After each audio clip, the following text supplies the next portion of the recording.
Betul kembali di Awani Pagi dan banyak perkongsian yang kami ada, dan kalau kita ceritakan tentang penularan COVID-19, ini satu tempoh yang amat perit untuk seluruh dunia, tetapi ini juga membuka peluang untuk kajian-kajian saintifik. Ini membuka peluang untuk kita masyarakat sains sedunia untuk bersatu, mungkin mencari vaksin dan juga bersatu dalam berdepan dengan pandemik COVID-19 ini. Dan antara perkembangan dari sudut sains kita nak kongsikan, semalam Kementerian Sains, Teknologi dan Inovasi MOSTI menyatakan komitmen mereka untuk menyokong usaha penyelidik tempatan bagi mencipta kit ujian pantas saringan COVID-19. Dan kalau kita dapat saksikan, menurut Khairi Jamaluddin, sehingga hari ini kit ujian pantas yang dihasilkan dalam negara hanya mempunyai kadar sensitiviti kurang daripada 50%. Dan sebabkan itu, beliau berkata perkara itu tidak sesuai untuk digunakan lagi membuat ujian saringan pandemik berkenaan, dan MOSTI katanya sentiasa bersedia menyokong usaha yang dilakukan penyelidik tempatan dan banyak membantu, tetapi akhirnya mesti diiktiraf oleh Kementerian Kesihatan Malaysia melalui ujian saintifik yang rapi. Namun beliau juga berkata belum ada yang berjaya. Beliau sedia menerima dikemukakan kertas kerja lengkap menerusi email dan untuk dipanjangkan perkara ini, dan itu katanya ada daripada Khairi Jamaluddin melalui tweet di laman Twitter. Ya, bercerita tentang aspek sains pandemik COVID-19 ini, dan ketika dunia sekarang ini berdepan dengan krisis pandemik mungkin antara yang terbesar dalam sejarah moden, rata-rata warganya menuntut lebih banyak perhatian dalam liputan media supaya apa yang dilaporkan itu tepat dan pada masa sama berasaskan fakta sains. Itu peranan yang kami mainkan di media. Dan menyahut seruan tersebut, Pusat Informasi Bioteknologi Malaysia dan akhbar sains miliknya, The Petri Dish, melancarkan platform Maya iaitu Pusat Sains Media SMC Malaysia. Jadi bersama kami melalui Skype untuk menceritakan lebih lanjut mengenai perkara ini adalah pengasas bersama SMC Malaysia dan juga bekas wartawan Tan Sulin.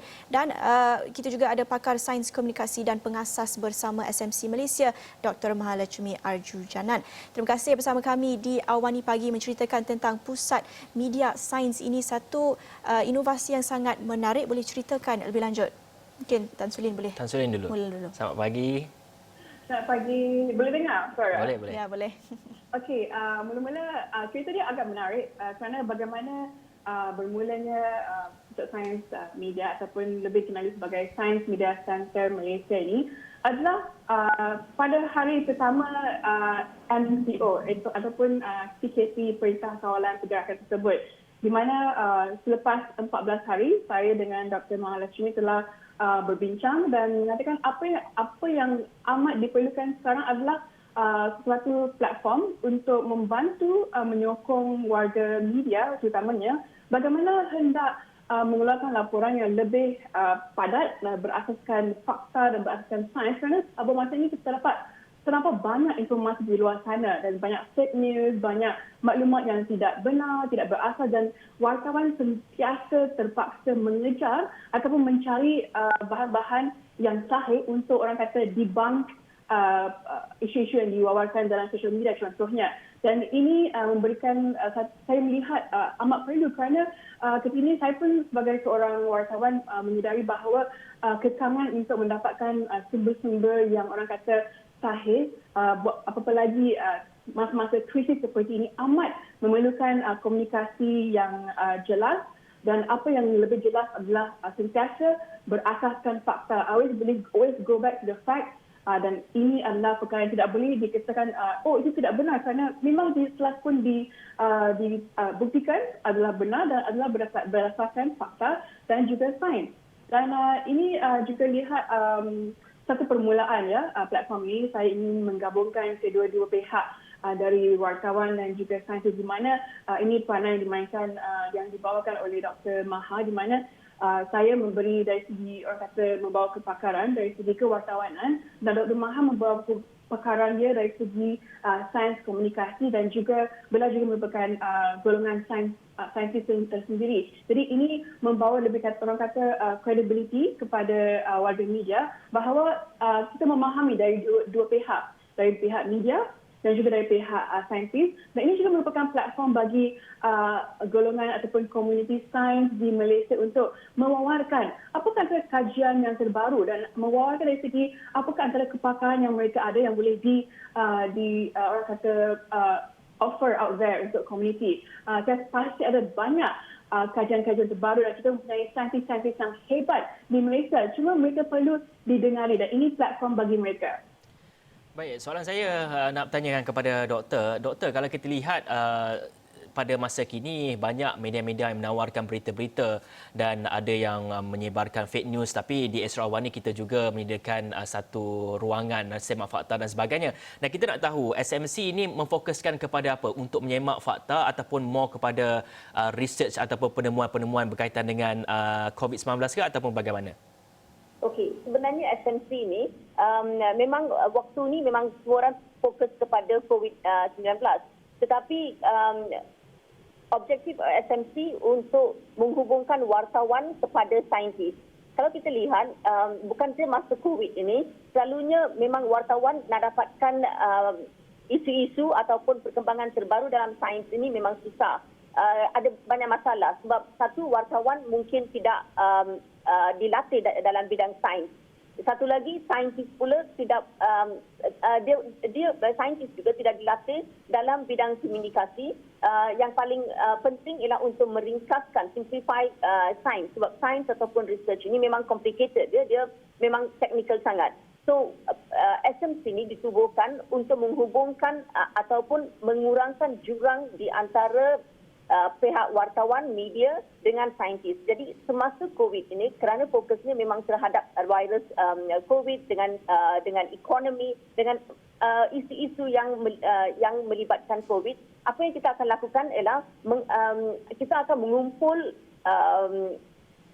perkembangan terbaru, research terbaru dan juga expert reaction. Bererti expert ni boleh mungkin expert technical seperti virologi, immunologi, epidemiologi ataupun expert dalam bidang ekonomi juga. Ekonomi, psikologi, sebab kalau kita lihat semua isu ini memang interlinked kan. Jadi kita akan mengumpulkan expert-expert ini dan kita juga akan mengumpulkan statement daripada mereka, research yang dilakukan oleh mereka dan kita akan package itu sebagai satu artikel ataupun statement yang boleh dipakai oleh wartawan ready-made use. Jadi wartawan tak payah translate, tak payah repackage apa yang researchers buat.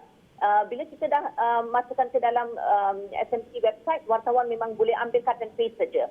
Kalau mereka nak lebih information daripada sesiapa expert itu, mereka boleh menghubungi kita. Kita akan hubungkan mereka dengan saintis. So itu yang kita lakukan sekarang. Ya, Doktor, kita juga lihat ya bagaimana di Esra Awani kami meraihkan kepelbagaian idea itu, tetapi kita lihat bukan saja di media tempatan, media antarabangsa juga ada lambakan maklumat dan juga lambakan pakar-pakar yang setiap seorang ada melontarkan idea teori yang berbeza dan itu merupakan tanggungjawab atau peranan yang sangat besar. Kalau kita lihat pemimpin sendiri pun tidak terasing daripada mengeluarkan kenyataan yang mungkin tidak 100% berasaskan sains. Kita lihat Presiden Trump sendiri sebelum ini mensyorkan chloroquine sebagai satu solusi ataupun rawatan bagi COVID-19, namun tidak masih lagi belum dimuktamadkan oleh pakar sains. Jadi itu antara idea-idea yang agak bahaya untuk lontarkan kepada masyarakat di luar sana. Jadi bagaimana doktor melihat bagaimana masyarakat boleh tafsirkan pelbagai maklumat dan lambakan pakar-pakar di luar sana? Ada banyak teori. Bagaimana masyarakat perlu filter apa yang betul, apa yang masih belum disahihkan itu? Memang semasa COVID ini memang banyak fake news ataupun apa-apa yang palsu dan juga pseudoscience macam hydroxychloroquine itu. Bagi saya sebagai pakar komunikasi sains, saya melihat ini bukan satu masalah baru semasa COVID saja, krisis ini saja. Memang sepanjang kerjaya saya lihat fake news ini dan macam-macam masyarakat percaya. Misalnya even cancer. Bila seorang mengidap kanser terus daripada pergi mendapatkan rawatan di hospital, mereka nak dapatkan rawatan tradisi sampai kanser itu ke tahap yang terlalu lambat. Jadi ini semasa COVID ini, masalah ini menjadi lebih besar lagi. So sebagai pakar komunikasi sains, apa yang saya mengesyorkan kepada masyarakat ialah untuk verify apa-apa yang mereka dapat melalui social media ini, mereka mesti verify. Jangan terus forward. Kalau tak pasti, jangan forward. Verify ini kepada masyarakat memang susah sebab mereka mungkin tidak ada latar belakang sains. Jadi apa yang mereka, jadi di sinilah SMC dengan wartawan, dengan pihak DOH, dengan pihak kementerian, semua memerlukan, perlu memainkan peranan yang untuk memberi fakta-fakta dan untuk ribat fakta-fakta, apa-apa yang palsu itu kena ribat secara serta-merta. Dan di sinilah kita ingin memainkan peranan. Misalnya hydroxychloroquine itu memang ada cadangan yang dia mungkin berkesan, tetapi bila lebih banyak research dilakukan, mereka mendapati bahawa ia mungkin tidak begitu baik ataupun tidak sesuai.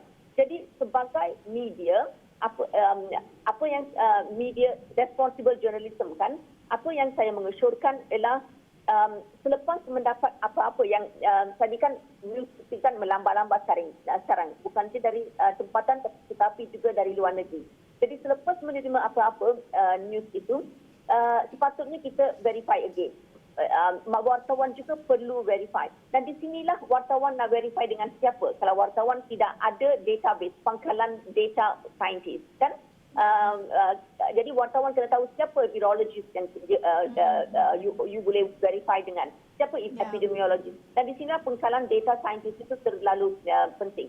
Satu lagi point ialah untuk komunikasi dengan masyarakat, kita selalu berasa tidak payah memberi semua maklumat teknikal kepada masyarakat. Apa yang diperlukan diberikan supaya mereka dan diringkaskan supaya mereka tidak macam dibanjiri oleh informasi yang tidak boleh dihadamkan oleh mereka. So semua ini penting untuk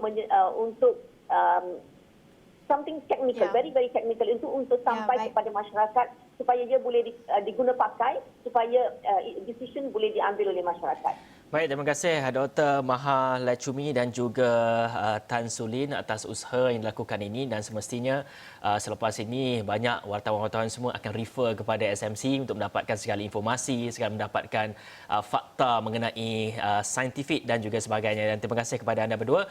Dan untuk itu Awani Pagi berakhir di sini. Saya Hafiz Rosli Dan saya Aloda, jumpa lagi.